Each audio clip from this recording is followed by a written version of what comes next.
All right, so the next thing that we're going to learn is how to compare fractions when the fractions do not have the same denominator, right? So once again, do not forget all that we were taught.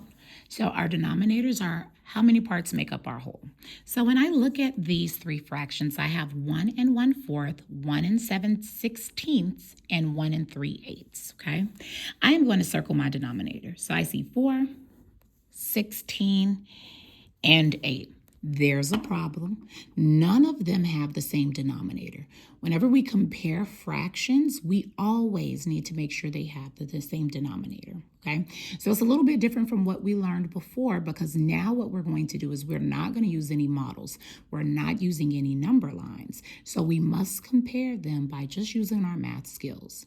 So the first thing that we're going to do is we're going to figure out what the denominator is. We notice that all of the denominators are different, so we need to get them to have the same denominator. Well, how are we going to do that? We're going to do that by finding the least common multiple. So what I'm going to do is I'm going to write down my numbers. So I have 4, I have 16, and I have 8. I want to find all of my multiples for 4. So I know that 4 times 1 is 4, 4 times 2 is 8, 4 times 3 is 12, 4 times 4 is 16, okay? We're going to stop right there. 16, let's think of our multiples for 16. We know we have 16, 32, and 48. We're going to stop there. And then let's do our multiples of 8. We have 8, 16, 24, and I think that's a good place to stop. So I like to make an imaginary little checklist. So right now, I just figured out my multiples. So we're going to kind of work backwards. Next thing we're going to do is we're going to find out which ones are common, okay? We're going to underline them. So common, meaning that number is in all of them. So 16, I notice is in all of them, all right? So I'm going to put a little check mark here. And finally, my next step is going to be to find the one that's least. Now, if we kept going, we would eventually see 32 there. So when we're looking at our least common multiple, we need to think of, we found our multiples, we found the ones that are common. Now, which one is the smallest, okay? So right now, we technically already found the smallest one. So we're going to put a little check mark there for our least as well. So what we're going to do now is these are our new denominators. So 16 is going to be our new denominator. Now I need to look at all my fractions, which ones do not have 16, because now I need to make them have 16. So we see here 1 and 3/8 does not have 16.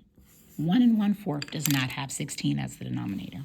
So I'm going to separate it. I'm going to take that 1/4, and I need to do something to that fraction to get it to have that denominator of 16, because I'm changing it. Now I need to think, what do I multiply by 4 to give me 16? I know that I multiply 4. Whatever I do to my denominator, I must also do to my numerator. 1 times 4 is 4. So now this fraction is no longer 1 and 1/4. It's actually 1 and 4/16. Next step I'm going to do is I'm going to do my next fraction, which is that 3/8. We need to get it to have that denominator of 16. So I need to multiply it by something to give me that denominator of 16. Now 8 times 2, I know is 16. Whatever I do to my denominator, I also do to my numerator. 3 times 2 is 6. So now it is not 1 and 3/8. This is actually equal to 1 and 6/16. Now that I have all of these denominators the same, I can now order them.